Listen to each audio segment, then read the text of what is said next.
তাড়াতাড়ি উঠান, দেরি হয়।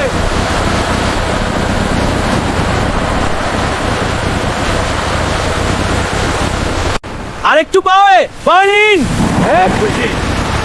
পাশে লেগে যাবে, চিন্তা করিস না, আমি দেখছি। আরেকটু পাওয়ে,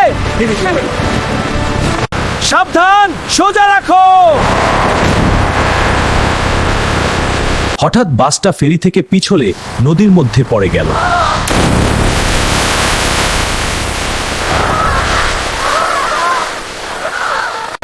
বাসটা দ্রুত ডুবে যেতে লাগলো। ভিতরে অনেক যাত্রী আটকা পড়ল।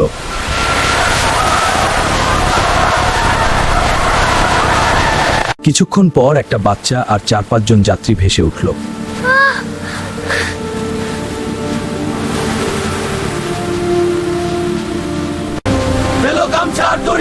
তাড়াতাড়ি শব্দ করে ধরো, আমরা টানছি। ভালো, আরো টানো। আমার মা কোথায়?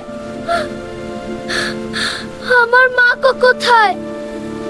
মামা, মামা, আমার বউ আর বাচ্চা তারা কোথায়? আমি এখন কি নিয়ে বাঁধলাম? ফেরির উপর সবার চোখে পানি, অনেকের আহাজারি কলিজায় লাগার মতো।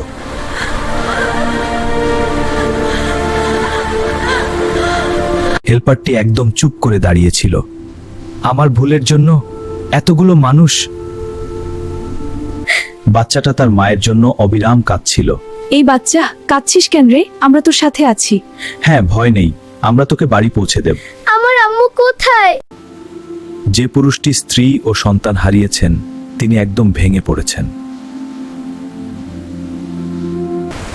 সবাই আল্লাহর কাছে দোয়া করছিল, হে আল্লাহ, হারানো যাত্রীদের নিরাপদে ফিরিয়ে আনুন। আমিন ইয়া রব্বুল আলামিন। হেল্পার বুঝতে পারছিল তার অদক্ষতার কারণে কি ভয়ঙ্কর ক্ষতি হয়েছে।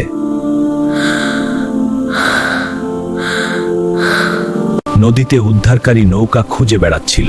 এদিকে তাকাও, কেউ আছে কি? ওখানে, ওই যে সামনে আসছে। যারা বেঁচে ফিরেছে তারা সবাই চুপ করে বসেছিল।